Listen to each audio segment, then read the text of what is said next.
அனைவருக்கும் அன்பான வணக்கம். இன்று உங்களுடன் நான் பகிர்ந்து கொள்ளிருப்பது மட்டக்களப்பு முறையில் பீட்ரூட் இலை சுண்டல், அதாவது பீட்ரூட் கீரை சுண்டல். இதை beetroot greens and beetroot leaves என்று சொல்லுவாங்க. இந்த பீட்ரூட் கிழங்கை விட இந்த இலையில் 2 மடங்கு விட்டமின்ஸ்கள் மற்றும் மினரல் சத்துக்கள் அதிகம் உண்டு சொல்லுவாங்க. இந்த பீட்ரூட் கீரை டயபெட்டிக், ப்ரெஷர், கொலஸ்ட்ரால், நரம்பு சுருட்டல் மற்றும் ஆர்த்ரைட்டிஸ், மூட்டுவாதங்கள் எல்லாத்துக்குமே நல்ல முறையில் கால்சியம் பொட்டாசியம் எல்லாம் நிறைய இருக்கிறதால எங்களோட எலும்பு தேய்மானங்களுக்கும் இது மிகவும் நல்லதுன்னு சொல்லுவாங்க. அதோட பெண்களுக்கு மிகவும் நல்லம். இந்த மாதவிலக்கு நேரங்களில் இந்த கால்சியம், இந்த இரும்பு சத்துக்கள் குறைபாடெல்லாம் ஏற்படுறபடியால் பெண்களுக்கும் இது மிகவும் நல்லதுன்னு சொல்லுவாங்க. அது மட்டுமில்ல, கடுமையான மலச்சிக்கலை தவிர்க்கக்கூடியதும் ஒன்று இந்த பீட்ரூட் கீரை. அதாவது சுருக்கமாக சொல்ல போனால் எங்களோட கிச்சன் ஃபார்மசி என்று சொல்லலாம்.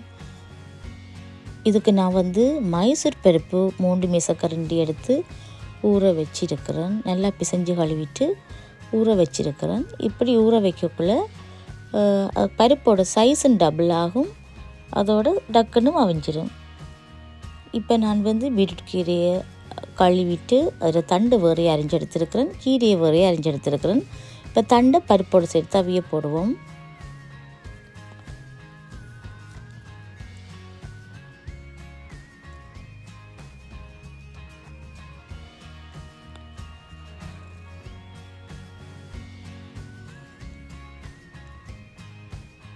கொஞ்சம் உப்பு, மஞ்சள், மிளகு, இந்த 3மே, உப்பு, மஞ்சள், மிளகு 3மே நிலத்துக்கு கீழே விளைகிற எல்லாத்துக்கும் நீங்கள் கட்டாயம் சேர்க்க வேணும். அதோட நான் பழுத்த மிளகாய் எடுத்துருக்கிறேன். இனிப்பு சுவை உள்ள மரக்கறிகள், அதாவது பூசணிக்காய், புடலங்காய், பீட்ரூட் எல்லாத்துக்குமே நீங்கள் பழுத்த மிளகாய் சேர்க்க வேணும். 2 பூண்டு பல், அதோடு ஒரு கோழி முட்டை சைஸ் வெங்காயம் எடுத்து அரிஞ்சு போட்டிருக்கிறேன். ஏன்னா நாங்கள் தாளிக்கிறதுக்கும் வெங்காயம் சேர்க்க போகிறோம் எக்ஸ்ட்ராவாக. இப்போ நான் அந்த மிளகையும் சேர்த்து அவிய போட போகிறேன். திரும்ப திரும்ப சொல்கிறது தான், 10 மிளகு இருந்தால் பகைவர் வீட்லேயும் உண்ணலாம். அதுண்ட மிளகு அவ்வளோ விஷம் எல்லாத்தையும் முறிக்கக்கூடியது உண்டு.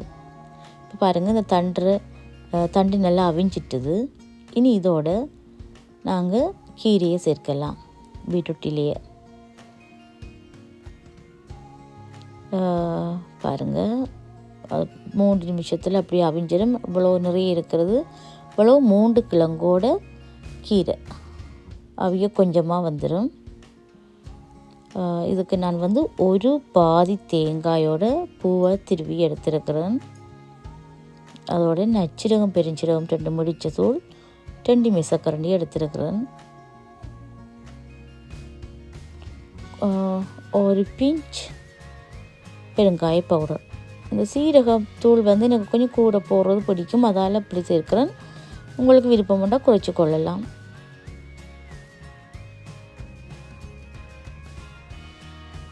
இந்த மைசூர் பருப்பு சேர்த்ததால் அந்த கேஸ் ப்ராப்ளம் இல்லாமல் இருக்கணுமன்றதுக்காண்டி தான் நான் இந்த பெருங்காய பவுடர் ஒரு பிஞ்ச் சேர்க்கிறேன். இங்கே அதிகமாக சேர்த்திங்கன்னா கசக்க பார்க்கும், மற்றது கூட அந்த ஸ்மெல் வரும். அதால் ஒரு பிஞ்சளவு சேர்த்துக்கொள்ளலாம். ஏன்னா நாங்கள் இதுக்குள்ளே பூண்டு, மிளகெல்லாம் போட்டிருக்கிறோம். அதால் கேஸ் ப்ராப்ளம் ஒன்றும் வராது. கூடவே நெய் சேர்க்கிறேன்னு ஒரு தேக்கரண்டி. இது நீங்கள் அசைவமாக சமைக்கிறதா இருந்தால் ஐயா மாசிக்கருவாடு, நெத்தலி கருவாடு, மாசிக்கருவாடுகள் சேர்த்து செய்யலாம், சுவையாக இருக்கும். இப்போ ஒரு பாதி தேசிக்காயோட ஜூஸ் சேர்க்கிறேன், அதாவது புளி, லைம் ஜூஸ் பாதி சேர்க்கிறேன். உங்களுக்கு தேவையான அளவுக்கு நீங்கள் சேர்த்துக்கொள்ளலாம். இப்போ பாருங்கள், இது எப்படியோ சாப்பிடலாம். ஆனால் சொல்லுவாங்க மரக்கறி சாப்பிட்றப்ப கொஞ்சம் தாளிதம் கடிப்பட்டால் தான் நல்லா இருக்குமெண்டு, அதுக்காக கொஞ்சம் தாளித்து போடுறேன்.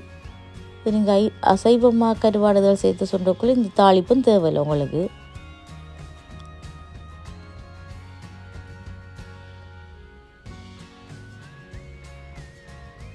தாளித்து முடிஞ்சு இந்த கலவையும் அதோட கொட்டி விடுவோம். கொஞ்சம் தண்ணியை குறைச்சி வச்சுக்கொள்ளுங்க. எனக்கு கொஞ்சம் தண்ணி கூடிட்டுது பருப்பில் இந்த தண்ணி இப்போ வற்றிட்டுது. இருந்தாலும் கொஞ்சம் குறைச்சி கொஞ்சம் சுண்டல் உதிர்ந்த மாதிரி வந்தால் நல்லம். இதோ பீட்ரூட் கீரை சுண்டல் ரெடி. கண்டிப்பாக ட்ரை பண்ணி பாருங்கள். நன்றியுடன் தீபா.